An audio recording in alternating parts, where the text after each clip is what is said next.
will be delivering his icebreaker speech with an interesting title, Calling. And in his speech, he will share with us how his route shaped his life journey so far. So let's welcome Jose Arocha. Is that the right way to say your last name? Perfect. All right. Thank you.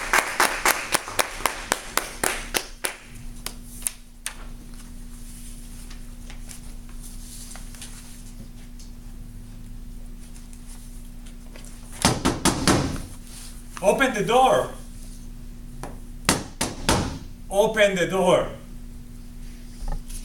Joaquin jumped out of bed and climbed over the walls of the backyard to hide in the neighbor's house.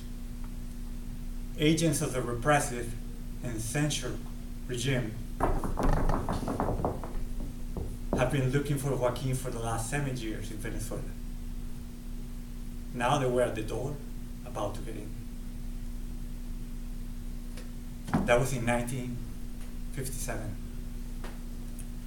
A year later, in January 23rd of 1958, my mother, Maricela, then 9, ran through the corridors of the house to where Joaquin was hiding to tell the news.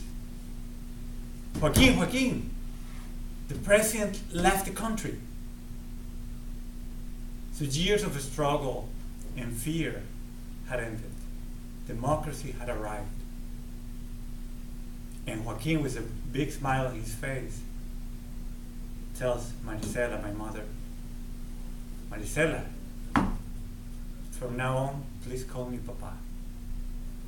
So Joaquin, that good friend of the house, was actually her father, Pablo-Saher. He was a political leader and the co-founder of the Nazi Democratic Party, a party that was actually operating clandestine during the military, censored, and oppressive regime that ruled the country during those hard years. My grandfather devoted his life to public service. He conceived politics as a service to people.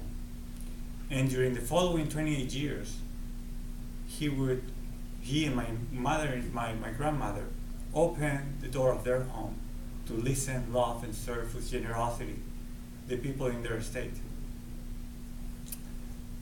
My grandfather's life made a big impression in me. Their calling to serve had become my calling.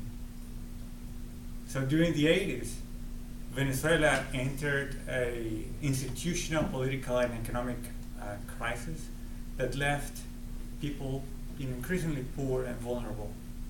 And as an adolescent, I felt the need to do something about it. And I wanted to figure out ways to help people live with dignity.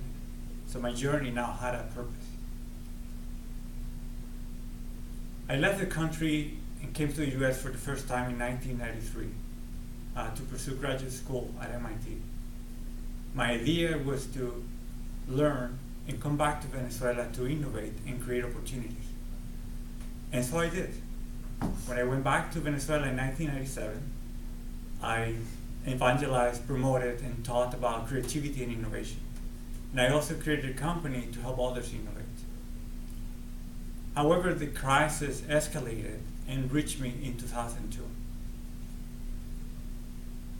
I was financially broke. I had a personal crisis, actually, I was facing at the time. My country was falling apart. My family was in distress. I had no money, no clear path forward. In the midst of that difficult situation, and after some introspection and research, I came back to my calling and to a new vision for what I wanted to do personally. I wanted to create what I used to call then social fabric innovations. I wanted to figure out ways to use the internet to help people connect and together make visible and address, transform their local realities.